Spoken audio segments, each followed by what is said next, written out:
Was the National Police Commissioner Fani Masemola wrong to remove the over 120 dockets from his suspended Deputy Commissioner Shadrack Sibiya's office back to the Political Killings Task Team? That's the question.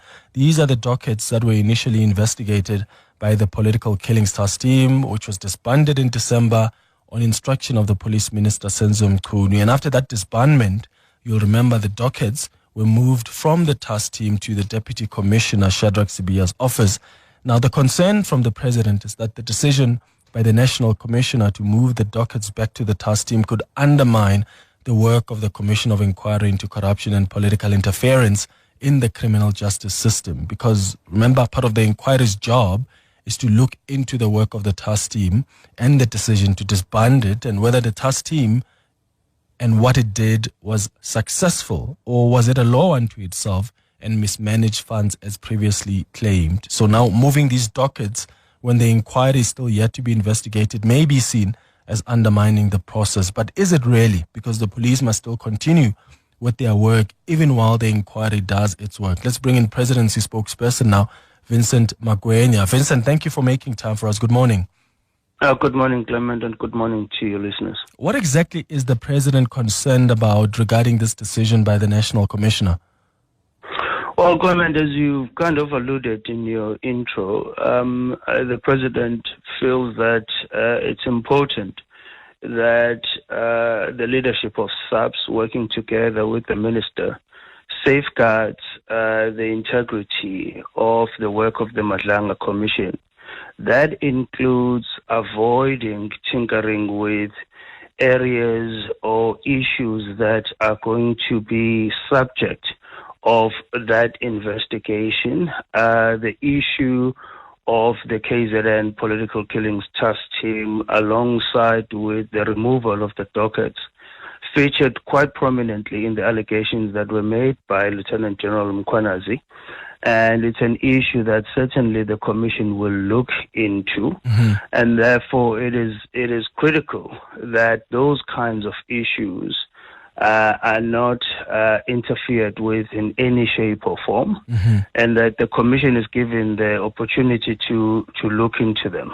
Okay, and I hear that, but the work of the police also needs to continue. So how do you draw the balance? If there are dockets out there that are sitting idle in the Deputy Commissioner's office, who is now suspended, and some of those dockets had instructions to arrest the suspects as claimed by General Mkhwanazi, then surely you can't wait for an inquiry to finish its job before those arrests are made. I mean, the inquiry can still do its work while the police also continue to do theirs. Precisely, Clement, you're correct. That is why, in the terms of reference, there is a provision that all urgent matters that must be referred for either for further criminal investigation or prosecution, those matters will be referred to the relevant authorities immediately once the Commission has looked into them. And so we could have had a scenario, for example, where in their submissions, the SAPS leadership will have said this is priority. They will have made their submissions around the issue, and the Commission, on weighing the information and the evidence on the matter, will have then immediately, this matter must be referred to the relevant authorities for further criminal investigation or prosecution. And so you do not have a case where there are delays that will be occasioned by the Commission seeking to complete its work before matters are referred back to police for further criminal investigation. And I do remember the National Police Commissioner saying that pictures of these dockets have been taken, so that evidence will still get to the inquiry to indicate what these dockets look like at the time that they were in the Deputy Police Commissioner's office before they were sent back to the task team. So I suppose what I'm trying to figure out is that sufficient, what the Commissioner says, so that you now safeguard also the integrity of this Commission of Inquiry? Well, Clement, the ideal scenario here will have will have been all of that being done with those files being handed to the commission. Should the commission request to look at them?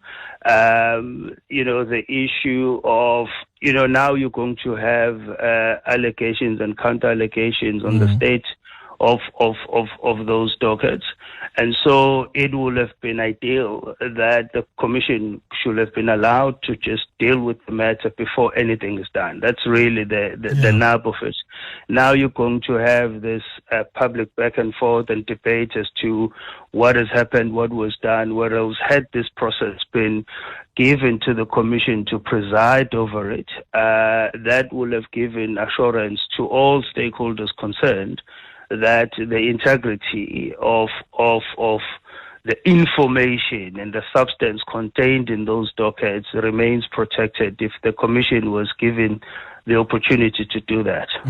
This reminds me of the other decision that the National Police Commissioner also took to suspend his deputy Shadrack Sibiya ahead of the inquiry, which of course is well within his powers to do so. But the president, when he announced the inquiry, said the commission must be the one that decides who must be suspended in the SAPS pending the outcome of the inquiry, to avoid a situation where people are now going to be fighting each other through suspensions. And the question at the time was, didn't the National Commissioner himself interfere with the work of the commission, especially given that the president gave the inquiry that latitude to decide who must be suspended, but the commissioner went ahead of that inquiry? Well, two things there, Clement. From General Mkwana's allegations, it sounded as if there are more parties or individuals of concern within SAPS.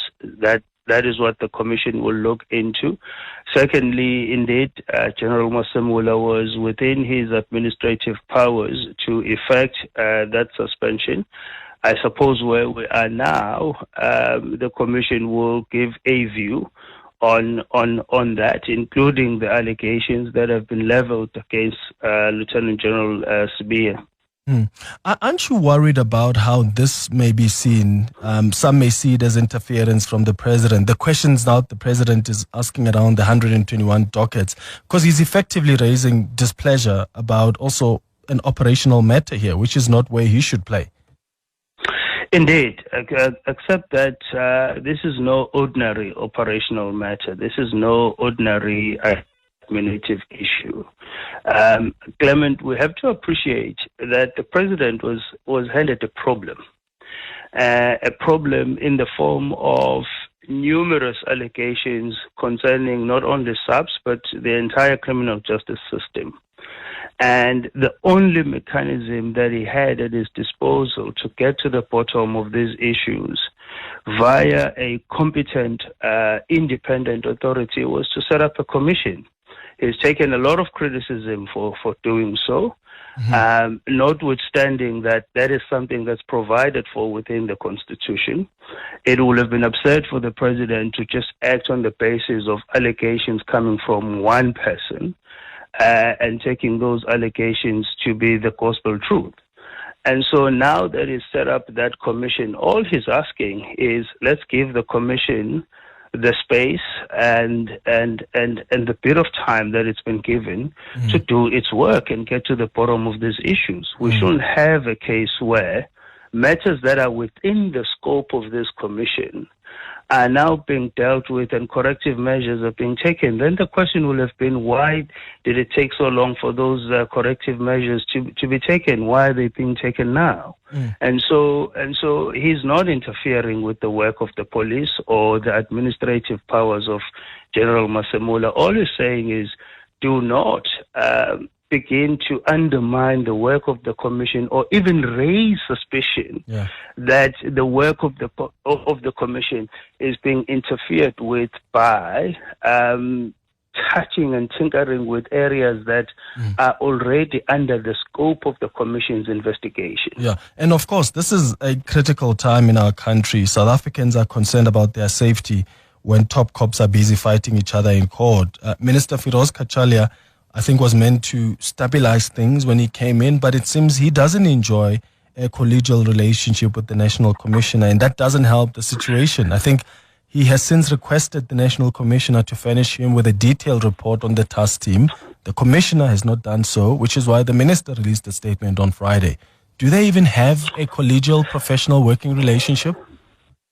Well, whether they have it or they don't, Clement, the expectation from the President is that they must have it. It's not a luxury. It's not an option either of them have not to have a collegial relationship. It is important that they are both in their respective offices with a mandate to serve the public, not with any scope for self-interest. And so the President is going to be insistent that they do find it in themselves to have that collegial relationship where reports are expected to be delivered. Those reports must be delivered.